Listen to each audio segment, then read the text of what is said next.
Pada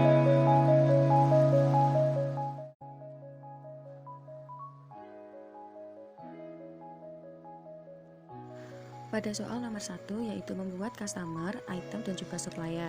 Yang pertama membuka getting started dan juga stock untuk membuat item. Yang pertama membuat item ini disesuaikan dengan perusahaan yang kami implementasikan yaitu PT Semen Indonesia. Untuk membuat item ini cukup dimasukkan item kode, item namanya, dan juga item grupnya. Pada item ini termasuk di raw material. Jika sudah langsung di save saja. Nah, sudah tersimpan. Untuk item pertama sudah tersimpan, dan selanjutnya membuat item baru yang sesuai dengan perusahaan kami, yaitu perusahaan Semen Indonesia. Pada item ini kami membuat 5 item, yaitu ada batu kapur, pasir silika, dan juga pasir besi, tanah liat, yang terakhir ada abu terbang.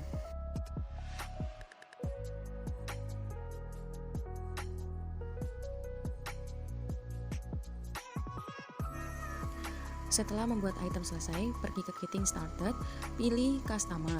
Untuk membuat customer yang baru, pilih saja new.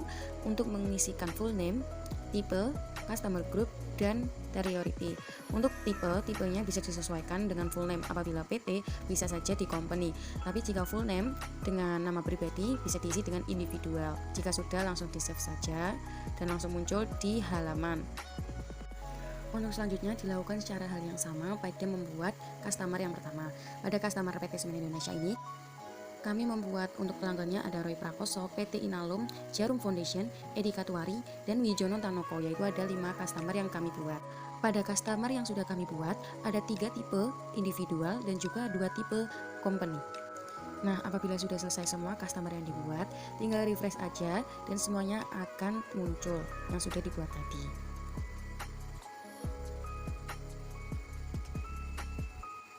Selanjutnya pergi ke getting started lagi, pilih supplier. Untuk supplier sama halnya dengan membuat tadi item dan juga customer. Untuk di supplier membuat barunya yaitu dengan mengisi name dan juga grupnya. Untuk grupnya disesuaikan mau raw material atau yang lainnya. Untuk di perusahaan kami yaitu raw material. Nah, apabila sudah membuat supplier pertama tidak ada masalah, bisa dilanjutkan untuk membuat supplier yang lainnya. Pada kelompok kami, yaitu mengimplementasikan PT Semen Indonesia, kami membuat 5 supplier, yaitu yang terdiri dari PT Karunia Makmur, CV Material Bangun, PT Gudang Ratu, CV Adijaya, dan juga PT Soul Building. Nah, untuk soal jawaban nomor 1 sudah selesai dan tidak ada kendala.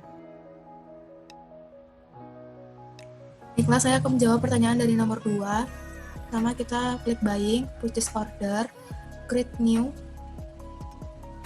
memilih supplier misalnya dari PT Soul Building, request pada tanggal 22 hingga tanggal 23. Untuk set target warehouse-nya yaitu work in progress, supaya bisa memilih item apa yang akan dia beli. Contohnya yaitu abu terbang sebanyak 20 ton atau 20 kg berjumlah 400.000.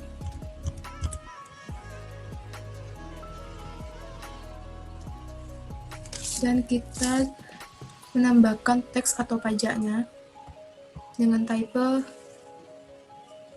on net natural, icon yield-nya itu has been input in dengan rate 10%. Jika sudah, jangan lupa untuk di save. Ini masih berupa draft. Jika sudah, klik kita bisa melihat apakah ini sudah benar sesuai dengan pesanan dari supplier kita. Kita klik submit, lalu klik yes. Lalu nanti statusnya akan berubah menjadi to receive and bill. Di sini kita bisa melihat hasil dari dokumen purchase order-nya. Langsung kita lanjut ke langkah selanjutnya yaitu create receipt. Di sini kita membuat note dari supplier. Barang sudah sampai. Jika sudah, kita klik save. Ini masih berupa draft, apakah ini sudah benar? Kita submit, lalu klik yes. langkah selanjutnya kita langsung ke proses invoice, yang dimana kita bisa melihat ini pembayarannya berupa e-spite atau e-stron. Kita menggunakan e-spite pembayaran secara langsung, yang dimana ini pembayarannya kita gunakan secara cash. Jika sudah klik save, ini masih berupa draft, klik submit. Jika sudah selesai, ini klik yes. Kita bisa melihat hasil dokumennya, dan ini berubah menjadi paid. Kita akan mengecek purchase invoice-nya itu sudah berstatus paid, dan kita akan melihat purchase order-nya itu sudah komplit dari PT Soul Building. Kita bisa melihat ini transaksi dari PT Soul Building.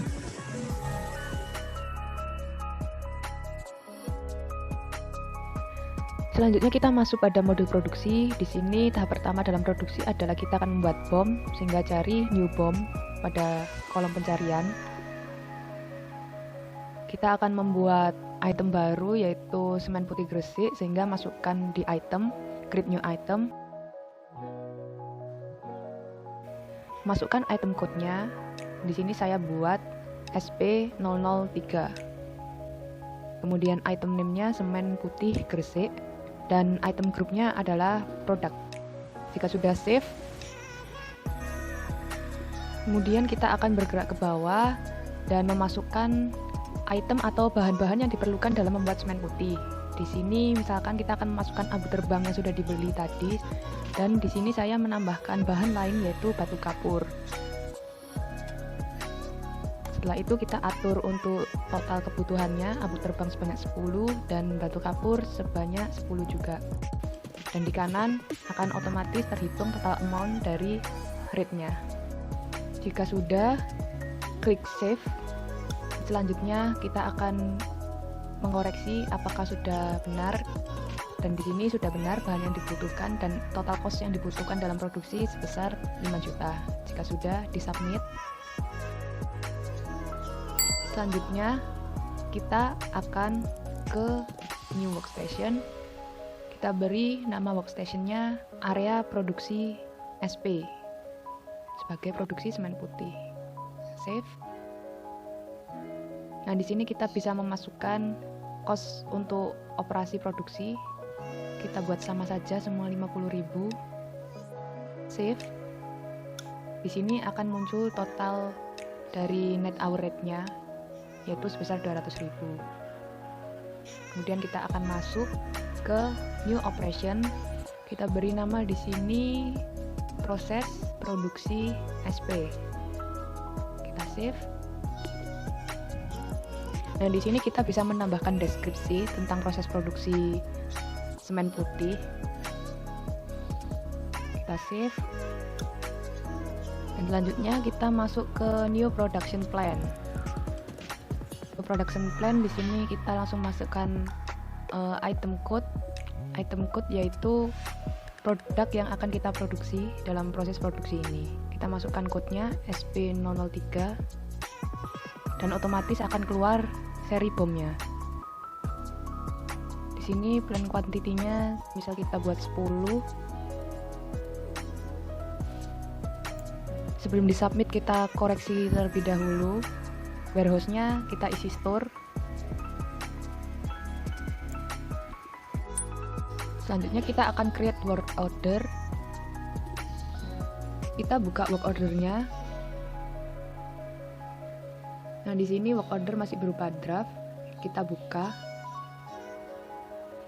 Di sini akan secara otomatis masuk bahan-bahan yang dibutuhkan dalam produksi. Untuk work in progress-nya kita isi work in progress. Di sini repair quantity-nya menjadi 100 di masing-masing bahan karena kita membuat bahannya produknya tadi 10, sehingga kalau kita ganti 1 rencana pembuatan produknya, maka di sini akan kembali menjadi 10 lagi. Karena jumlah produk akan dikalikan dengan kebutuhan di masing-masing kebutuhan bahannya. Jika sudah, klik save, kemudian submit. Nah, lalu kita akan start produksinya sebanyak 1, tadi sudah diganti, create. Kemudian kita akan masuk ke stock entry. Di sini kita mengecek ketersediaan bahan baku, apakah tersedia.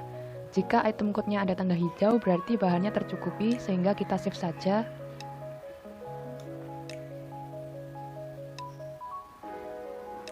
Kemudian submit.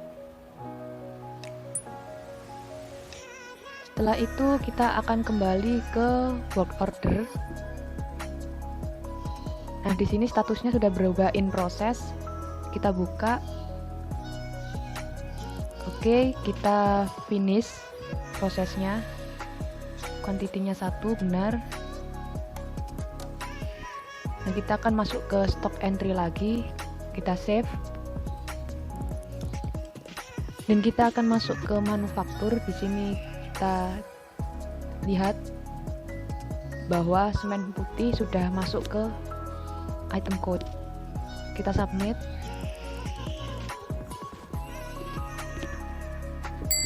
Selanjutnya kita akan cek apakah semen putih sudah masuk ke item list.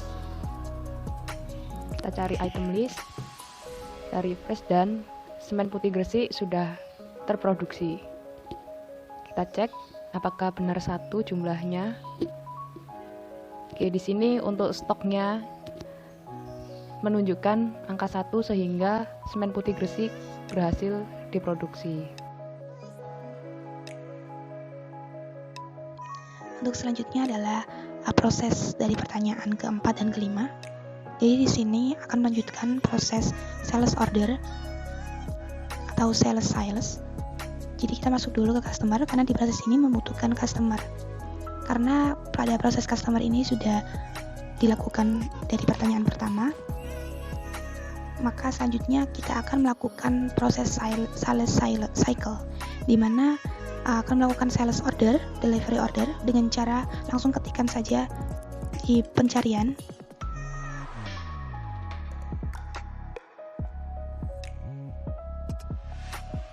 Setelah memasuki bagian dari sales order, jadi selanjutnya adalah kita mengisikan informasi data dari customer yang akan order produk kita. Di sini langsung saja untuk mengisi customer, nama customer yang akan membeli, dan juga tanggal pengiriman barang atau delivery date-nya. Jadi untuk proses order di sini, customer membeli atau mengorder dari produk yang kita buat di proses yang ketiga atau di pertanyaan ketiga.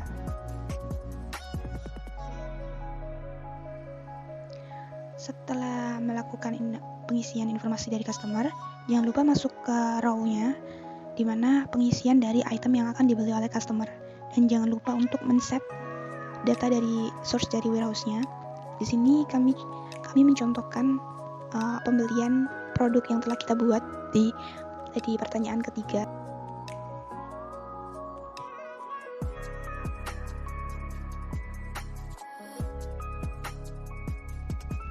Setelah menentukan item kodenya, kita juga menentukan quantity. Jadi ini sangat penting, quantity yang akan diorder, dan kita harus memastikan bahwa stok yang ada di gudang memenuhi.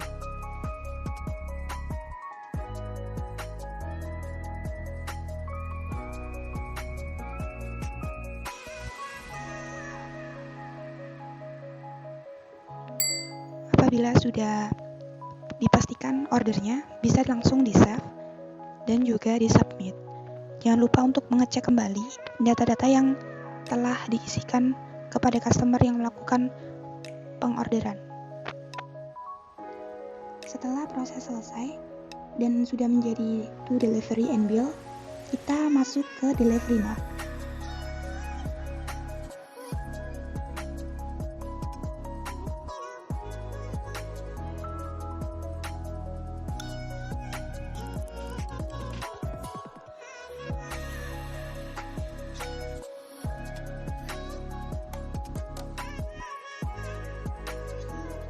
Untuk di delivery note ini, kita hanya mengecek bagaimana informasinya apakah sudah benar. Lalu jangan lupa untuk di-submit. Nah, sepertinya ada kesalahan input di software warehouse-nya. Jadi produk yang dibeli atau di-order ini ada di warehouse store. Kita ganti terlebih dahulu, lalu kita submit kembali. Kita tinggal yes, dan sudah bisa masuk ke to bill atau pembayaran. Langsung saja kita buat sales invoice-nya.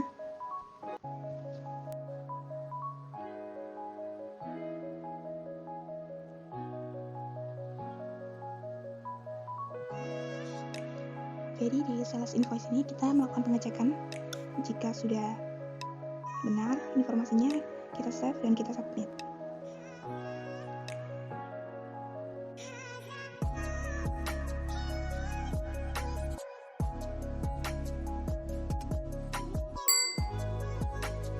Dan akan masuk status unpaid. Jadi di sini proses selanjutnya adalah pembayaran payment dari customer. Selanjutnya adalah pertanyaan dari kelima. Jadi kita melakukan sales atau pengorderan lagi kepada customer yang lain. Jadi di sini kita akan mencontohkan customer akan mengorder material dari PT Semen Indonesia. Jadi yang tadi adalah pengorderan produk kami. Kalau yang ini adalah pengorderan material dari bahan baku dari pembuatan produk kami, seperti itu. Prosesnya sama seperti proses sebelumnya, yaitu dengan cara sales order terlebih dahulu, memasukkan informasi data dari customer dan item yang di order oleh customer.